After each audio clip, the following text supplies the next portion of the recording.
la última iglesia mencionada en el capítulo 3. Como lo hemos visto en las lecciones previas, el Señor empieza con un saludo y luego se identifica a sí mismo. El versículo 14 empieza y dice: escribe al ángel de la iglesia en Laodicea. He aquí el amén, el testigo fiel y verdadero, el principio de la creación de Dios, dice esto. Vamos entonces, hermanos, en su saludo a la iglesia en Laodicea, a informarnos un poco con respecto a esta ciudad. Y la razón por la cual más adelante el Señor le dice a ella lo que le dice. Como las dos cartas a la iglesia de Esmirna y Filadelfia, esta carta a Laodicea es única, pero por una razón diferente. Mientras que no se encontró ninguna queja en ninguna de las cartas a Esmirna o Filadelfia, no se encuentra ningún elogio en la carta a la iglesia en Laodicea. Ahora, ¿qué aprendemos o qué nos cuenta la historia con respecto a este lugar, a esta ciudad en Asia? Primero, fue fundada por Antíoco II de Siria, quien la nombró en honor a su esposa, Laodique. También, Laodicea se había convertido en un centro de la cultura helénica, de la cultura griega, y alcanzó su punto máximo de importancia y de riqueza cuando Asia se convirtió en provincia romana en el año 190 a.C. Señor Barclay, en su comentario, nos provee más información al respecto. Dice, por ejemplo, era un gran centro banquero y financiero. Cuando Cicerón hizo un viaje por Asia Menor, fue en Laodicea donde hizo efectivas sus cartas de crédito. Era una de las ciudades más opulentas del mundo. El año 61 después de Cristo la devastó un terremoto, pero sus ciudadanos eran tan ricos e independientes que rehusaron recibir ninguna ayuda del gobierno romano y reconstruyeron su ciudad con sus propios recursos. Tácito, historiador romano, escribe: una de las más famosas ciudades de Asia, Laodicea, fue arrasada ese mismo año por un terremoto y se recuperó por sus propios medios sin ninguna ayuda nuestra. No nos sorprende que Laodicea presumiera de ser rica y haber amasado riquezas y no tener necesidad de nada. Era tan opulenta que no necesitaba ni a Dios. Este sentimiento de autosuficiencia puede haber impregnado a la iglesia en Laodicea. Vivían en una ciudad que se había negado abiertamente a la ayuda romana y ella se había rehecho, reconstruido con orgullosa independencia. Y contra este trasfondo de abundancia jactanciosa, lo más probable es que la iglesia en Laodicea estuvo expuesta a las normas de ese entorno en el cual ella se hallaba. Y por lo tanto, espiritualmente, se sintió autosuficiente y no vio la necesidad de los beneficios que Cristo le pudiera otorgar. Eso lo vamos a ver dentro de un momento. Hubo varias razones importantes que hicieron de Laodicea una historia de éxito materialmente. Como centro bancario de Asia Menor, se guardaba mucho oro en los bancos de la Odisea. La industria de la confección era mundialmente famosa. En los campos de alrededor se criaban ovejas de lana negra con un hermoso material brillante, oscuro o de color cuervo. El señor Barclay en su comentario dice: era un gran centro de confección de ropa. Las ovejas que pastaban en los alrededores de la Odisea eran famosas por su lana suave, violeta negra, lustrosa. Producía ropa exterior barata en grandes cantidades, especialmente una túnica que se llamaba la trimita, hasta tal punto que a veces se llamaba a la Odisea trimitaria. La Odisea estaba tan orgullosa de la ropa que fabricaba que no se daba cuenta de que estaba desnuda a los ojos de Dios. También, para que nos enteremos nosotros del fondo histórico de la Odisea, una famosa escuela médica también tenía su hogar en la Odisea. Uno de los medicamentos especialmente notables que se produjeron allí fue una tableta conocida como polvo de Frigia, que se exportaba a todo el mundo como remedio para los débiles y enfermos. Señor Barclay nos cuenta al respecto y escribe lo siguiente: era un centro médico muy considerable.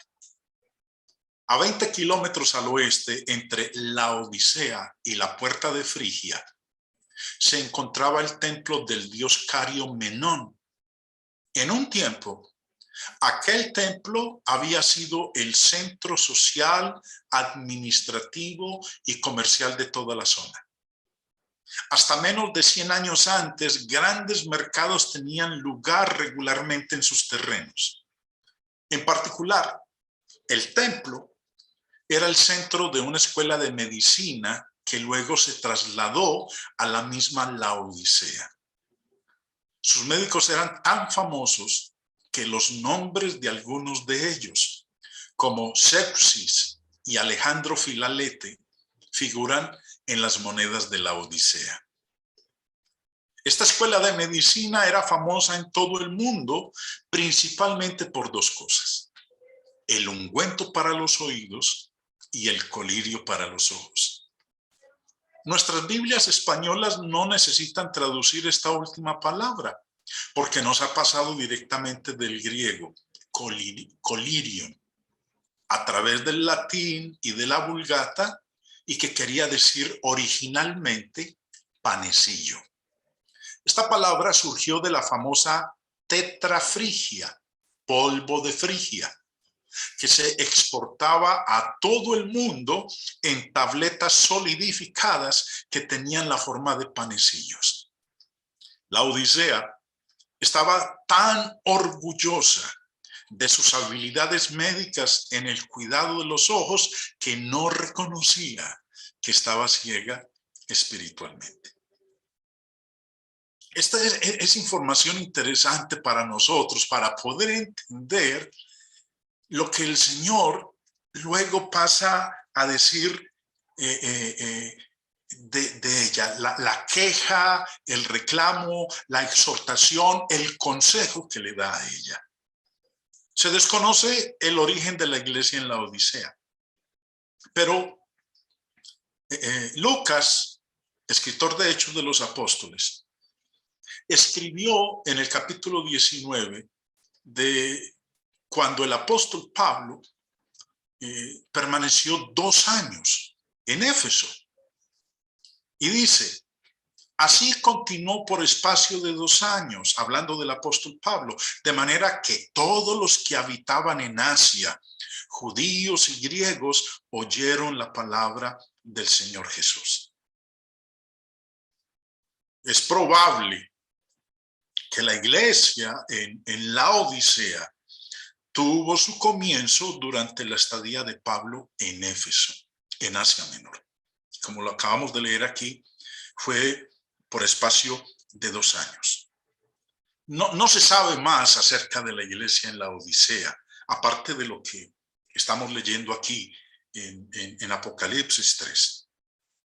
Pero también se nombra en la carta a los Colosenses. En el capítulo 4, Pablo escribe en el versículo 13, porque de él doy testimonio de que tiene gran solicitud por vosotros. Aquí está hablando de Epafras, el cual era uno de los siervos del Señor en la Odisea. Dice, porque de él doy testimonio de que tiene gran solicitud por vosotros y por los que están en la Odisea y los que están en Hierápolis. Y tal parece que el apóstol Pablo, así como escribió una carta a la iglesia en Éfeso, otra carta a las iglesias de alrededor, menciona de una carta a la iglesia en la Odisea. En el verso 16 dice, cuando esta carta, la carta a los Colosenses, haya sido leída en vosotros, haced también que se lea en la iglesia de los laodicenses, y que la de la Odisea la leáis también vosotros. Entonces, como estamos leyendo aquí en este versículo 16, Pablo escribió una carta a la iglesia en la Odisea, ¿sí? Pero la carta se perdió. No se conoce la carta a la Odisea, a menos que la carta de la iglesia en Éfeso sea la que él esté mencionando.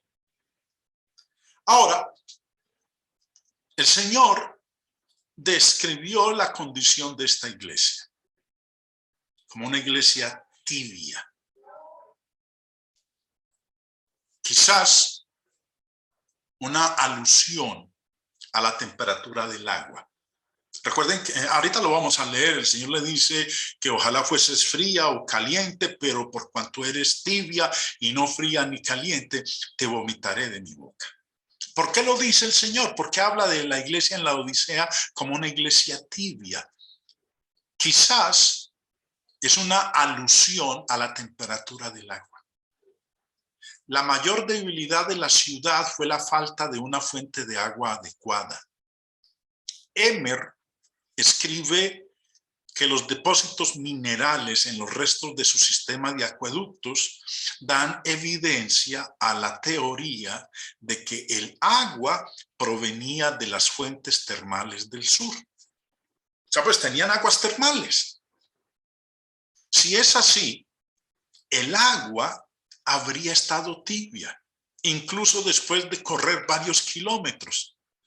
Por el contrario, a solo unas millas de distancia, Colosas tenía un buen suministro de agua fría, refrescante. Y Hierápolis apreciaba su agua termal que ayudaba a administrar la curación a los enfermos.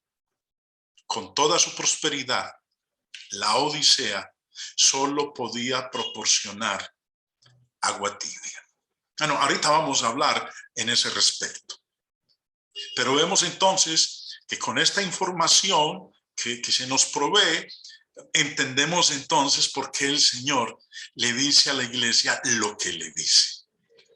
Ahora, el Señor también se identifica como el testigo fiel y verdadero. En otras palabras, su testimonio es absolutamente digno de confianza. Y también el Señor se designa como el principio de la creación de Dios. Cuando dice aquí el principio de la creación de Dios, no está diciendo que Él es el primero en haber sido creado por Dios, sino que Él es la fuente, el origen de todo lo creado. Algunos malinterpretan este versículo queriendo que se entienda como si el Señor Jesús hubiera sido creado, lo primero que Dios creó. como dije hace un momento, no se está refiriendo a eso, sino a que Jesús es el principio, el origen, la fuente de todo lo que ha sido creado. Luego, después del Señor saludarla, identificarse a sí mismo, pasamos a otro aspecto que el Señor ha hecho con cada una de las iglesias, y es el elogio de lo bueno. ¿Con qué elogió el Señor a la iglesia en la Odisea? Con nada. No había absolutamente nada para elogiar a esta congregación. Pero si hay quejas. Verso 15. Yo conozco tus obras, que ni eres frío ni caliente. Ojalá fueses frío o caliente. Caliente. Ojalá fueses caliente, le dice el Señor. La palabra caliente viene de este término griego. El señor Vine nos explica en su diccionario que significa caliente a temperatura de ebullición, hervir, estar quemando, ferviente. Lo que está diciendo aquí el texto es que el Señor esperaba que esta congregación fuera como un volcán a punto de explotar, hervir, estar quemando, ferviente. Era lo que el Señor esperaba de esta congregación. Por ejemplo, recordando el caso de Apolos, en Hechos capítulo 18, Lucas nos lo describe y dice en el verso 25, este había sido instruido en el camino del Señor y siendo de espíritu fervoroso.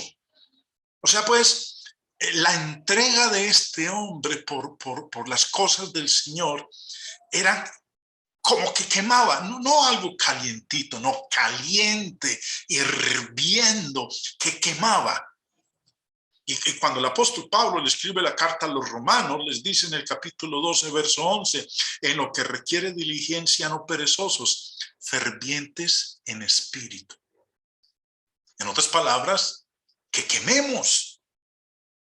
Por eso el Señor, una de las quejas para con esta congregación es que no era ni fría ni caliente.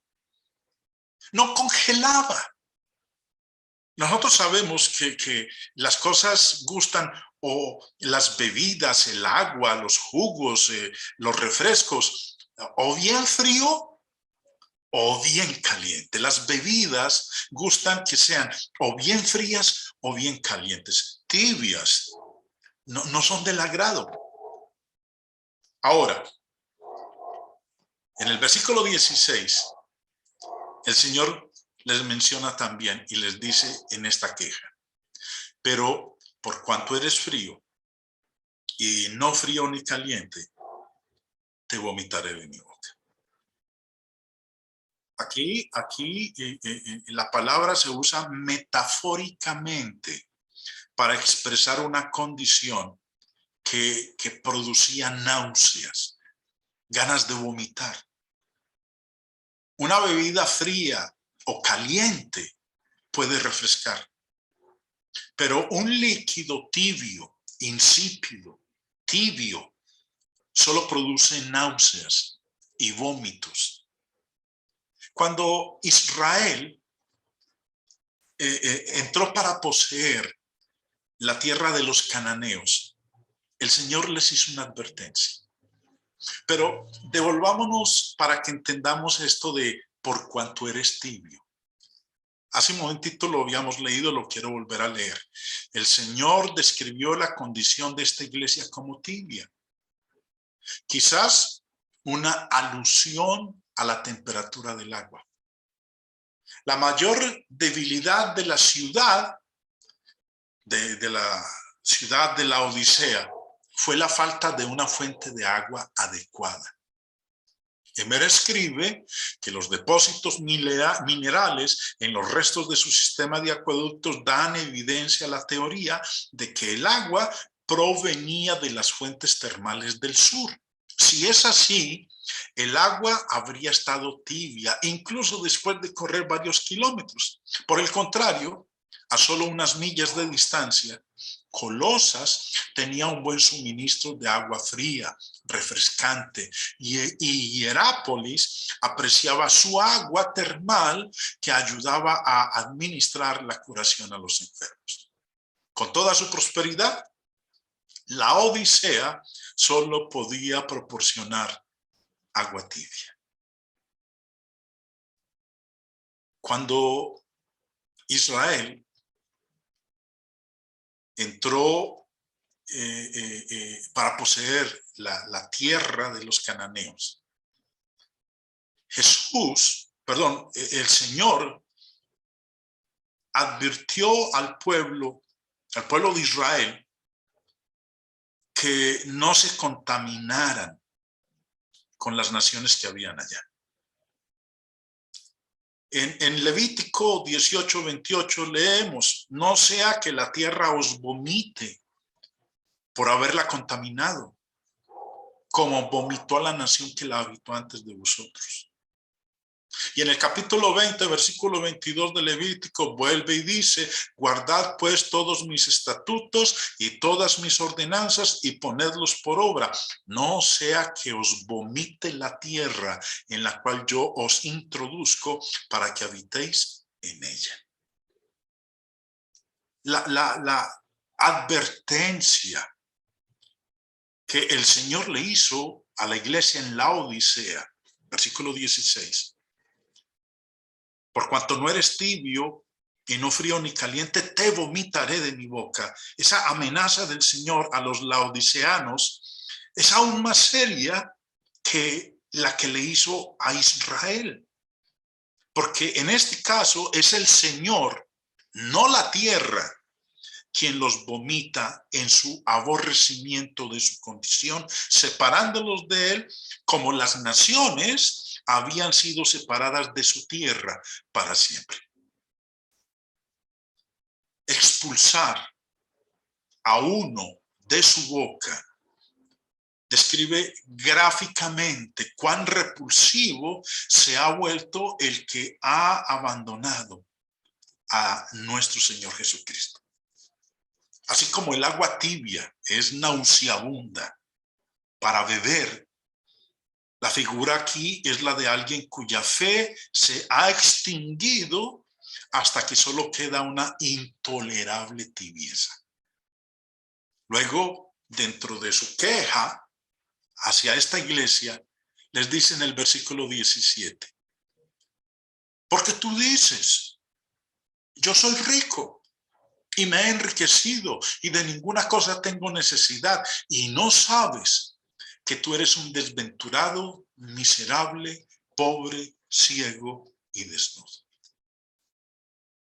En este versículo 17 hay 5 adjetivos que describen diferentes aspectos de su lamentable condición. ¿Cuáles son esos 5 adjetivos? Desventurado, miserable, pobre, ciego y desnudo.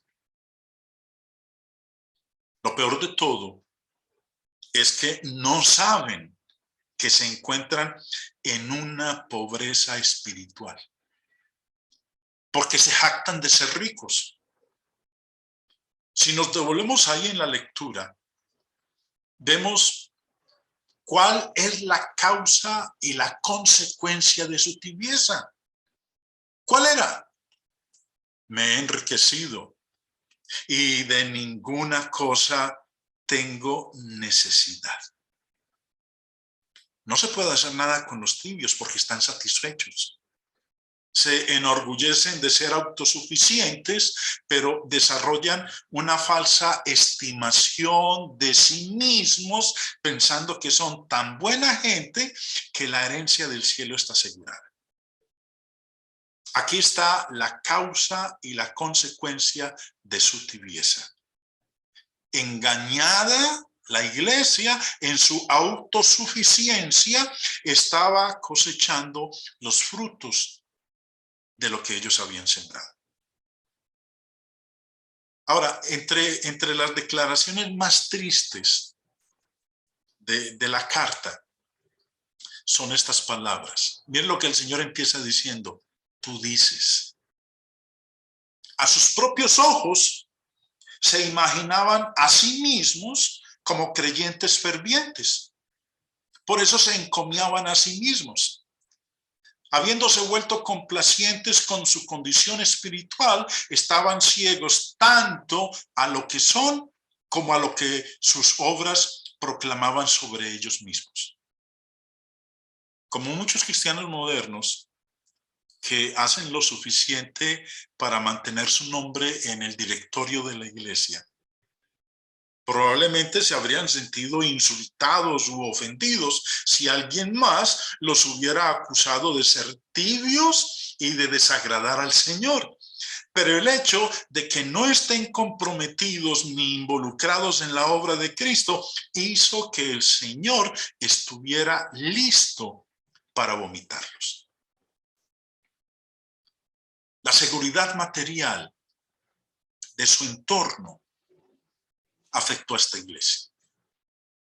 Yo soy rico y me he enriquecido y de ninguna cosa tengo necesidad.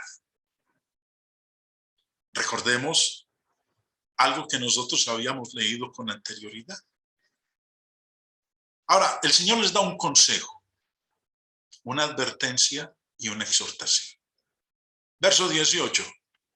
Por tanto, yo te aconsejo que de mí compres oro refinado en fuego, para que seas rico, y vestiduras blancas para vestirte, y que no se descubra la vergüenza de tu desnudez, y unge tus ojos con colirio, para que veas. La descripción que el Señor hace de la condición espiritual de la iglesia en la Odisea es seguida por una ferviente exhortación. Yo te aconsejo. El consejo de un amigo. ¿Y qué le aconseja el Señor a esta congregación? Le dice que de mí compres. La exhortación a comprar es con el único propósito de hacer todo lo necesario para que estas cosas sean de su propiedad. Recordemos que la salvación no se puede comprar. Pero cuando el Señor le dice aquí que de mí compres, es simplemente queriendo decir, hagan todo lo necesario para que esto de lo cual ustedes carecen realmente sean de su propiedad. ¿Que compren qué? Oro refinado en fuego, para que seas rico. Oro. Ahora, le dice que lo compres de mí, no en otro lugar. Me lo compres a mí. Recordemos que todas las riquezas espirituales son de arriba, donde la polilla y el orín no corroen, ni donde ladrones minan ni hurtan. Esto que el Señor les está ofreciendo que le compren a Él es porque es de la verdadera fuente, de arriba, del cielo, de lo alto. Y también les dice, compren de mí, que de mí compres vestiduras blancas para vestirte y que no se descubra la vergüenza de tu desnudez. Le insta a los cristianos en la Odisea a que compren vestiduras para vestirse, para que no se manifieste la vergüenza de su desnudez. Vestiduras blancas. Ahora, recordemos que el blanco es el símbolo de la santidad en la Biblia y particularmente en el libro del Apocalipsis. ¿Qué más les aconseja el Señor? Les dice, Bueno, antes de ver la última parte de ungir los ojos con colirio, recordemos la razón por la cual el Señor les dice vestiduras blancas, para que cubran su desnudez. Ya habíamos leído al principio la información que cuenta la historia con respecto a la Odisea, pero recordémosla, y es, la Odisea era un gran centro de confección de ropa. Las ovejas que pastaban en los alrededores de la Odisea eran famosas por su lana suave, violeta negra, lustrosa. Producía ropa exterior barata en grandes cantidades, especialmente una túnica que se llamaba la trimita, hasta tal punto que a veces se llamaba a la Odisea trimitaria. La Odisea estaba tan orgullosa de la ropa que fabricaba que no se daba cuenta de que estaba desnuda a los ojos de Dios. Lo otro que dice es, unge tus ojos con colirio para que veas. Recordemos la información que nos proporcionó el señor Barclay en su comentario y donde nos dice, una famosa escuela médica también tenía su lugar en la Odisea. Uno de los medicamentos especialmente notables que se produjeron allí fue una tableta conocida como polvo de Frigia, que se exportaba a todo el mundo como remedio para los ojos débiles y enfermos. Era un centro médico muy considerable. A 20 kilómetros al oeste, entre la Odisea y la puerta de Frigia, se encontraba el templo del dios Cario Menón. En un tiempo, aquel templo había sido el centro social, administrativo y comercial de toda la zona. Hasta menos de 100 años antes, grandes mercados tenían lugar regularmente en sus terrenos. En particular, el templo era el centro de una escuela de medicina que luego se trasladó a la misma Laodicea. Sus médicos eran tan famosos que los nombres de algunos de ellos, como Zeuxis y Alejandro Filalete, figuran en las monedas de la Odisea. Esta escuela de medicina era famosa en todo el mundo principalmente por dos cosas: el ungüento para los oídos y el colirio para los ojos. Nuestras Biblias españolas han pasado directamente del griego colirion a través del latín y de la vulgata, y que quería decir originalmente panecillo. Vemos entonces por qué el Señor les dice, unge tus ojos con colirio para que veas. Esta palabra surgió de la famosa tetrafrigia, polvo de Frigia, que se exportaba a todo el mundo en tabletas solidificadas que tenían la forma de panecillos. La Odisea estaba tan orgullosa de sus habilidades médicas en el cuidado de los ojos que no reconocía que estaba ciega espiritualmente. Continuando en el consejo y la exhortación que el Señor le hace a la iglesia en la Odisea, les dice en el verso 19, yo reprendo y castigo a todos los que amo. Sé pues celoso y arrepiéntete. Hoy en día, la reprimenda a veces se considera un acto desconsiderado. Pero el escritor a los Hebreos, en el capítulo 12, nos dice que el Señor al que ama lo castiga, a fin de prepararlo para que pueda participar de su santidad. Leamos lo que escribió el escritor de Hebreos. Y habéis ya olvidado la exhortación que como a hijos se os dirige, diciendo, hijo mío, no menosprecies la disciplina del Señor, ni desmayes cuando eres reprendido por él. Porque el Señor al que ama disciplina y azota a todo el que recibe por hijo. Si soportáis la disciplina, Dios os trata como a hijos. Porque ¿qué hijo es aquel a quien el Padre no disciplina? Pero si se os deja sin disciplina, de la cual todos han sido participantes, entonces sois bastardos y no hijos. Por otra parte, tuvimos a nuestros padres terrenales que nos disciplinábamos y que nos disciplinaban y los venerábamos. ¿Por qué no obedeceremos mucho mejor al Padre de los Espíritus y viviremos? Y aquellos ciertamente por pocos días nos disciplinaban como a ellos les parecía, pero para lo que nos es provechoso, para que participemos de su santidad.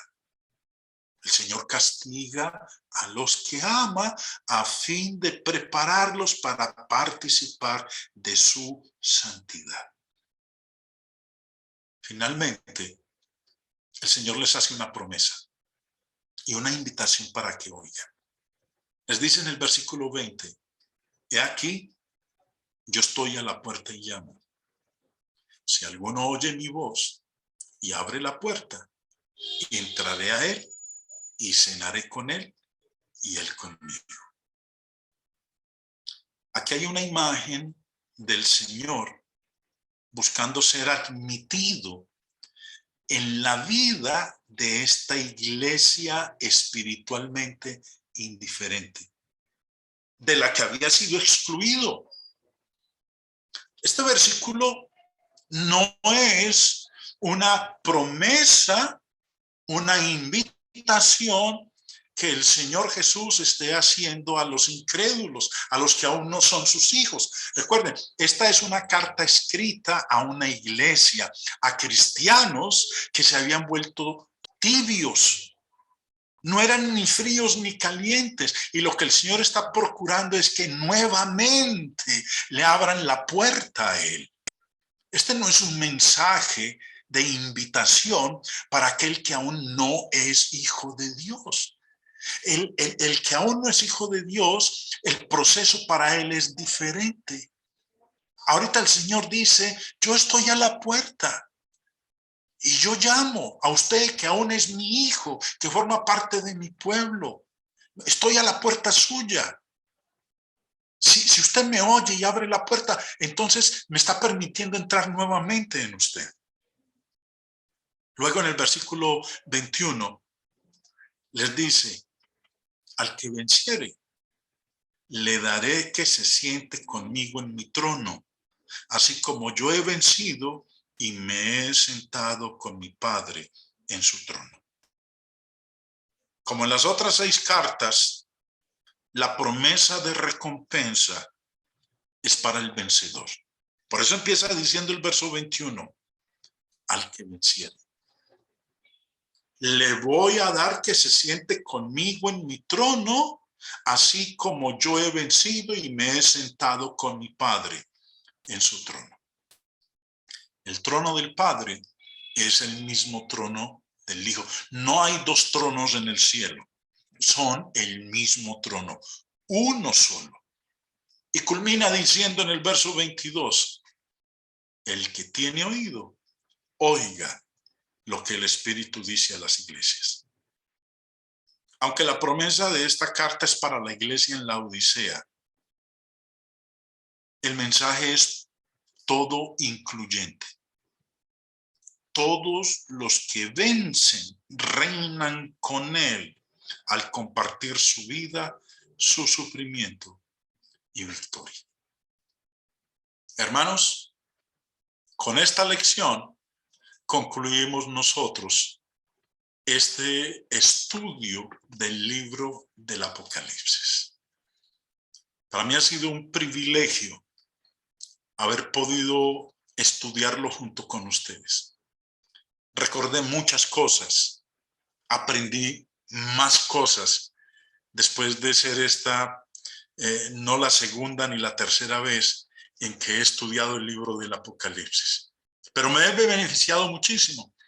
Y recuerden que este material está disponible en la página web y en el canal en YouTube de El Ancla del Evangelio. Antes de darle paso a mi hermano Marcelo, quiero entonces invitarles a partir del año entrante, la segunda semana de enero, para que nos acompañen en el estudio del libro de Daniel. los 12 capítulos del libro de Daniel. Es un libro que a mí toda la vida me ha fascinado. Lo he enseñado ya en 2 ocasiones, en inglés y en español. Ahora que tengo la oportunidad de enseñarlo a través de esta plataforma con la colaboración de la Iglesia de Cristo en Quintero, pues quiero invitarles. Y también que ustedes por su parte inviten a otros para que nos acompañen en este libro que será fascinante por todo lo que vamos a aprender y sobre todo la confirmación que la misma historia da de lo escrito y dicho por el profeta Daniel.